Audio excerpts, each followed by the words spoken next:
Good morning, hockey fans. This is Stephen Heisler with HeisHockey.com, the Victorious Hockey Company, and the Junior Hockey Discussion Group on Facebook. Today is Wednesday, January 25th. This is the Junior Hockey Morning Show. We are on the World Sports Broadcasting Network, WSBN.TV, Facebook, Twitter, YouTube, more. Today's show topic, which is pretty much standard for every Wednesday, is if I were king. If we are on schedule, that is. I think you'll enjoy today's show. Let's go through some of the news from around the leagues, mostly the USHL and the NAHL. No games yesterday or today in the USHL. The Fargo Force, the league's top team this season, and the Tri-City Storm square off in a pair of regular season games, highlighting the fourth annual USHL Frosty Cup in Dallas this week. Now in its fourth year, the USHL Frosty Cup, a premier youth hockey event, is hosted annually at the Comerica Center in Frisco, Texas, by the USHL and Dallas Stars. This year's installment features 43 youth teams from 13 states, descending on the Lone Star State, and is highlighted by a pair of regular season USHL games. I believe that Comerica Center is the same building that the old Texas Tornado played in Frisco, Texas. It's a fantastic facility. The USHL going in there is great for their league. It's kind of a slap in the face to the North American Hockey League. I believe the NAHL offices are at one time were based in that same building. I'm not sure if they're still there or not, but I think it would be really good to get an NA team back in that building again. North American Hockey League news, no games yesterday or today. The 2023 NAHL Top Prospects Tournament, which will be held February 6th and 7th at the UPMC Lemieux Sports Complex near Pittsburgh, is less than 2 weeks away. Today's topic. This is going to be a little hot. I'm trying to make sure I don't get sued. That's important. Again. It's like a daily occurrence now. Stephen, you can't say this. Stephen, you can't say that. You know, I love being told what I can and cannot say. It's a great way of staying in media. I wonder how many times Fox News gets threatened with lawsuits, or CNN. Well, CNN doesn't even report the news anymore. But so, if I were king, leagues would have a mechanism in place to force the sale or remove operators that refuse to ice competitive teams, refuse to maintain minimum standards for the level of play, or have a tolerance for players that act like donkeys on the ice. This is a major problem across the spectrum of junior hockey at the pay-to-play levels, especially, not only here in the United States, but also in Canada. There seems to be a trend where teams that are just not competitive kind of stay in that trade for many, many years. We're seeing that in the North American Hockey League in Danbury. We're seeing some of that with El Paso. It's really a situation where teams that don't really care so much about the competitive product, or they come into the league and their operational staff lacks the real necessary experience to compete at the NAHL level or whatever league they're going into's level. It causes a problem. And when a team starts out on a bad foot, ultimately it's hard in the business community for that team to maintain the rest of their standards. If you lose, people don't have a lot of interest in you. And we watched that last year in El Paso when the 3HL team was drawing more fans than the NAHL team. That's a problem.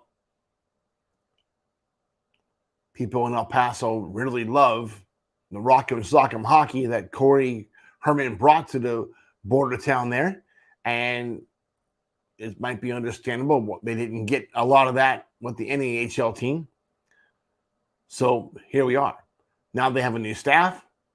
Steve Jennings is there now. Let's see what he can do with that organization. Lot of Chiefs in that room and not enough Indians. Then you have teams that refuse to maintain minimum standards. Massive problem across every direction of the game, every spectrum. Non-sanctioned hockey, sanctioned hockey, Canada, the United States. It's getting ridiculous.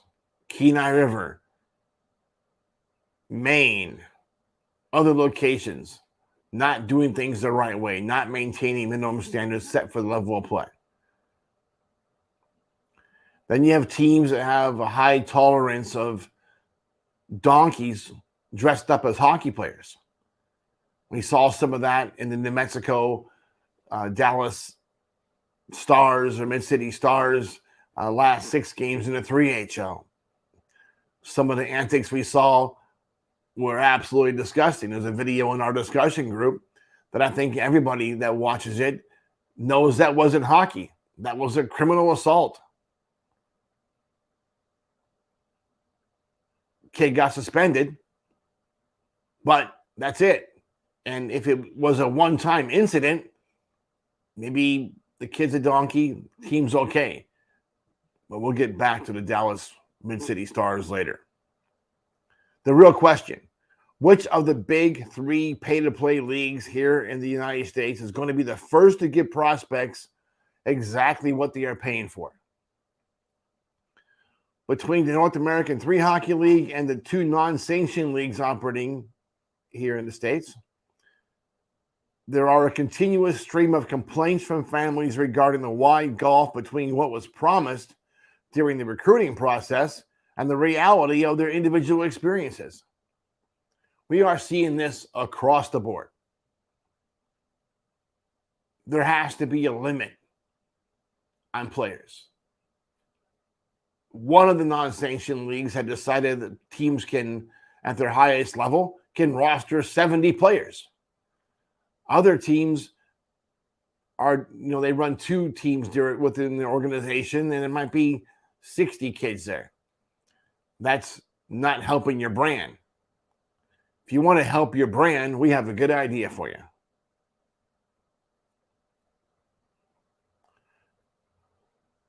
Let's talk about the idea that puts one of these leagues clearly above all the others. And I hope it is the North American 3 Hockey League. I hope they do make an investment in their own brand. The weakest brand among the North American Hockey Leagues, all of their brands, the NAPHL, 3HL, the NAHL, the whatever else they have there. The problem child is the 3HL. Will it be the NA3HL or one of the non-sanctioned crews that jump to the opportunity to rise above? Imagine the advantages a league would have over others if they simply delivered on all the promises made in the player agreement. Clearly laying out in writing what a player can expect from his junior hockey team in exchange for the fee. Will be a great game changer for the entire level of play. These guys have a hard time delivering. Make a lot of promises in June, July, August. And then those promises get tossed in the wind. Yes, you are right now a second-line player. And then when the NAHL makes the drops, you're now being shipped off to wherever. Dallas.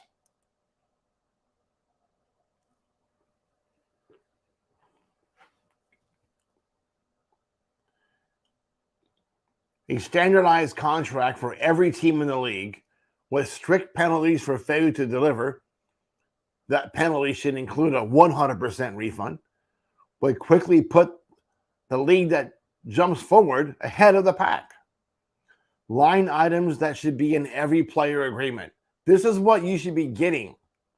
This is what players should be getting in exchange for the now closing in on 5 figures as an average for a player fee. You add in player fee, the cost of going to and from and billeting, we're easily up and over $10,000 a year. Every player should be guaranteed a minimum number of games. When I say games, I don't mean 3 shifts in a game.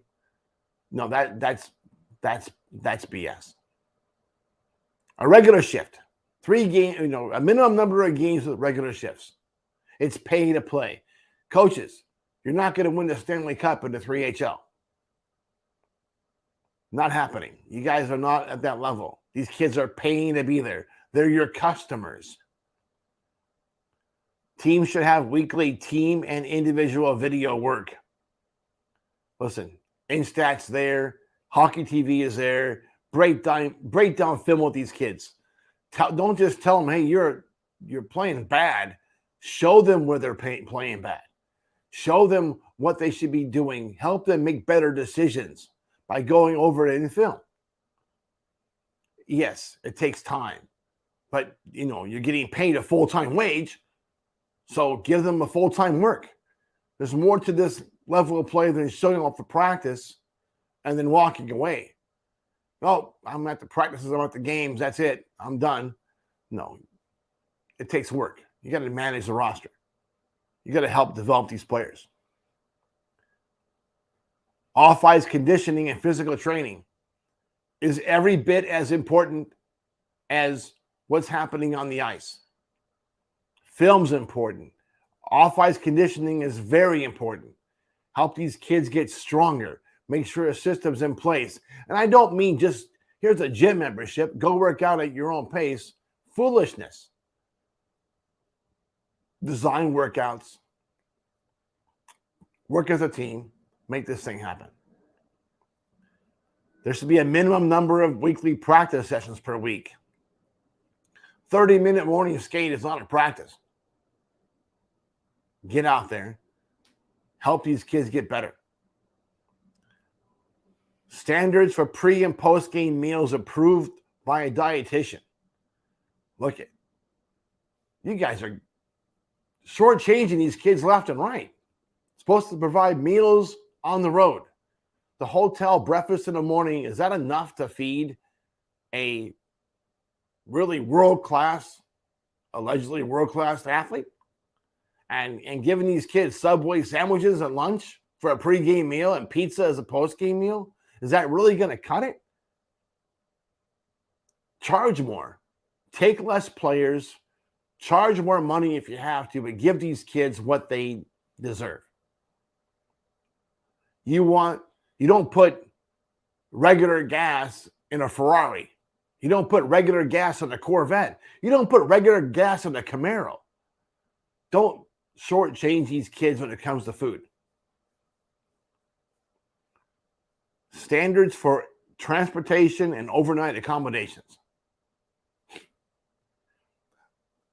A number of years back, Amarillo, great town. When the days of Dennis Williams, who's now coaching in Everett and just won the World Junior Championship of Canada. Rocky was there, and now Rocky's in Lincoln. And they put the visiting team up in a hotel that was constantly used by prostitutes, drug guys. It was disgusting. It's called Something Seasons Hotel. It wasn't the Four Seasons for damn sure. But it was not pretty. Now, that's been changed since then. But that standard was horrendous. Other issues. We got teams traveling around in vans, overloading vans. We got teams traveling around putting 4, 5, 6 kids into a room. That's crap. Do it the right way. Stop shortchanging these kids. Figure out how to make a budget. Stick to it. Standards of equipment and apparel. So many times in a row. Okay, Steven, is it normal for us to not get our apparel, our track suits, our golf shirts until February? Season's almost over. That's happened a number of times. You paid for it, get what you pay for. And actually, you shouldn't pay for it until you actually get it. Ridiculous. Big one. Standards for athletic training and or medical staff at every practicing game. We know that one's being overlooked. Who's doing that? It's a rule. It's a standard. Where are these guys at? Last year, we had a major incident at the NYTEX Center in Richland Hills in Texas with the Brahmas, where the trainer was traveling with the NA team, so no one was in the building, allegedly, for the 3HL team. But Frank is a NAHL owner, important part of the South Division. Monkey see, monkey do. No one sees anything. Cover your eyes. That didn't happen. Well, it did happen. Kid was laying on the ice for a long time. What if it had been more serious? What if the kid died because there was no medical attention? It could happen. Standards for roster transparency that include a written notice to player and league when player is added or dropped. Why is this an issue? It's on the player's rights and responsibilities.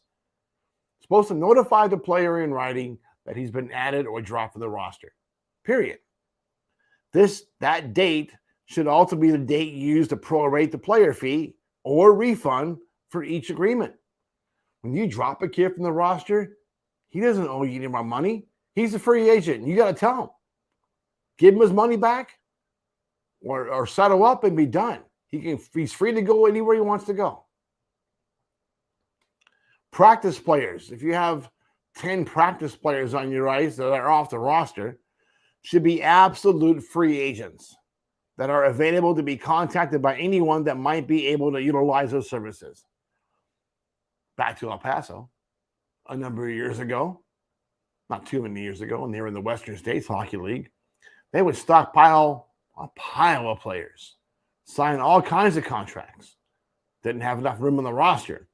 Now they're practice players, and Corey Herman would sell them to different teams around the league. New Mexico, everywhere else, kids would go. And they had already paid a big portion of their contract to Corey, to El Paso. So then Corey would sell those players to other teams for another amount of money. It was a banking experience. They're making money left and right. Poop on a stick. And that's happening as we speak around the 3HL, around the non-sanctioned leagues, where there's more players in town that are paid to be there and they have spots on the roster. The weekly fee to be a practice player should be standardized and set by the league. The league should publish the list of such players. Here's a free list of all the practice players in the league. If you are short in Wyoming or Idaho or in Iowa or wherever you happen to be, here's a list of players that you can call on, bring in to try to crack your roster. Why does that not make any sense? Why is that not happening? Why are leagues not doing this already? It just makes sense. Improve your product. The guaranteeing of such items in exchange for what is often a 5-figure player agreement should be the expectation, not a pipe dream. As of today, most agreements have fees that are heavily front-loaded. The problem is a lot of teams take advantage of the situation with no intention of honoring their end of the agreement.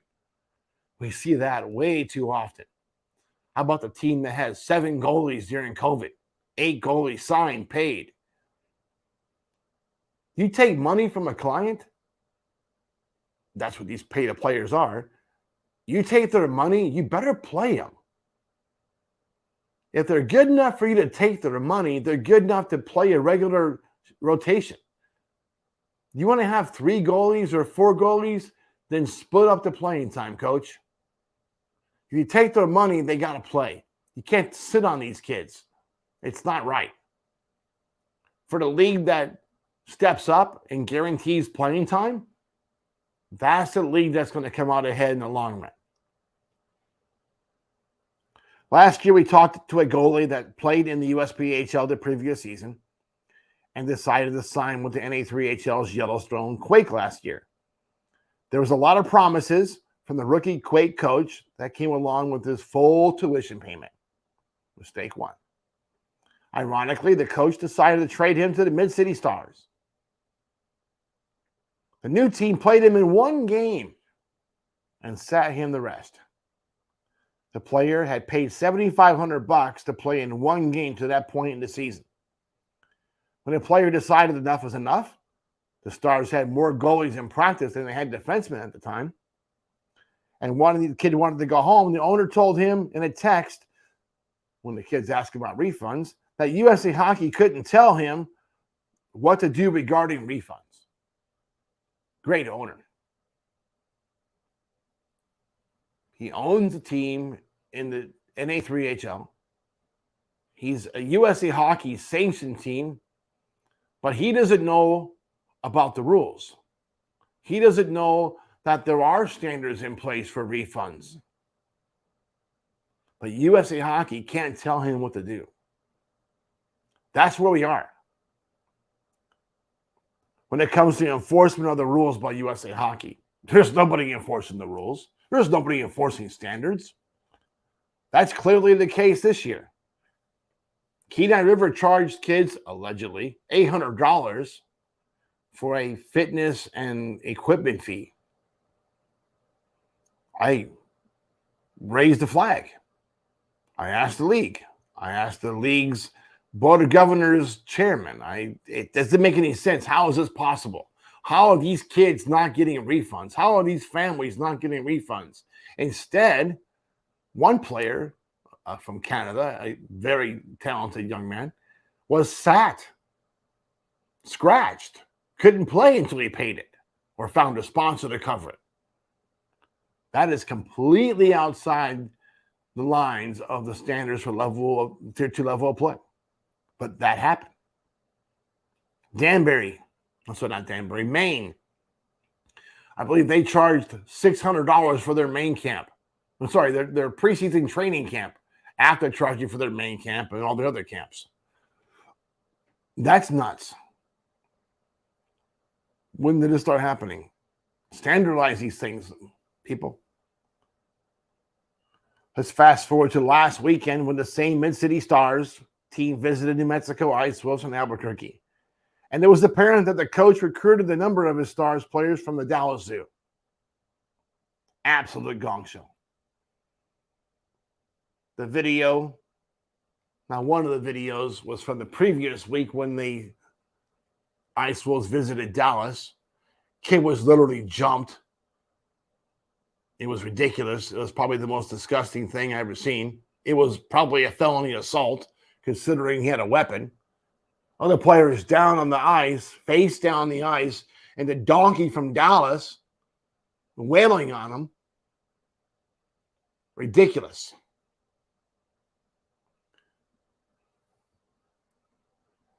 Well, the current Stars coach is not the one making final roster decisions, according to multiple sources.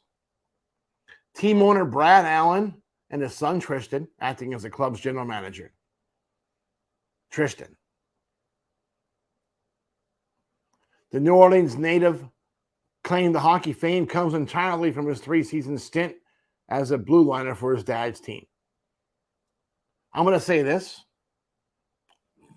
I'll probably get in trouble today. I'm not going to retract it. There's a rumor, I'm repeating a rumor, not saying it's a fact, a rumor always circulating around Tristan that his love for all things related to THC, vapes, and it's unclear if he's also helping the players find their stash and supply of the same materials. That's a serious allegation. I don't know what the marijuana status is in Dallas and Texas. In Florida, hey, I think it's legal if you're 21 or over. I'm not doing it. Well, not the THC stuff anyway. CBD oil, that stuff works. But it's not for developing hockey players. And that situation might explain why we have Donkey Kong going on the ice. In 6 straight games, the Stars played against New Mexico 3 home, 3 away. The Stars were outscored 52-5. And it's clear the scores could have been much worse. With just 16 combined wins in the last 3 seasons, 10 last year, it's easy to say that the Stars are having a difficult time putting a competitive product on the ice. And how is that? How do you be in the Dallas Metroplex area and have one of 2 NA3HL teams? There's only one AAA program in I think the whole damn state, and you can't put a competitive product on the ice there. Why? Because the hockey community knows that the Dallas or Mid-City Stars are a gong show. Now we're hearing rumors, heard this yesterday, that the real Dallas Stars, the National Hockey League team that moved from Minnesota, are going to disassociate with the NA3HL team that apparently is soiling their brand. Can anyone blame them? It's clear that the leagues and teams are not taking USA Hockey seriously when standards and players' rights are being completely ignored. It's also become obvious that the perceived oversight of USA Hockey has become all but meaningless. So which league is going to step up and change the face of pay-to-play hockey? Who's going to do it? Will it be the Eastern Hockey League? The other non-sanctioned junior hockey league with 6,000 teams across the country? Or will the NA3HL put a hammer onto this brand and make it worthwhile? Make it more about the hockey, more about development, and less about babysitting. Maybe the 3HL should limit the number of 20-year-olds. That's been discussed. Maybe the 3HL should have a standardized agreement. Limit the number of players on ice. Maybe limit the number of players on ice, period, over the course of the season. Maybe the Canadian card system for the NAHL makes more sense. Why do we have 70 players going to El Paso or being on El Paso's rosters before the end of January? It's crazy. Let's do better. Let's enhance the brand. I'm probably the biggest North American Hockey League brand fan there is. I don't know anybody else in media that covers the NAHL like we do. So the challenge is do better. You got to be better than the non-sanctioned leagues. You are the only sanctioned league at the 3HL level. You got a great product in the NAPHL. It's working. But do better with this 3HL product. Give it wings. Give it structure. Give it stability. Make it be a destination, not something that's getting laughed at. Right now, the product is getting laughed at. Kids around the country don't want to go play in the 3HL because of gong shows like Dallas. You got to make that stuff go away. You got to do better as a league and as an entity. All right, folks, that's it for today. Enjoy your coffee.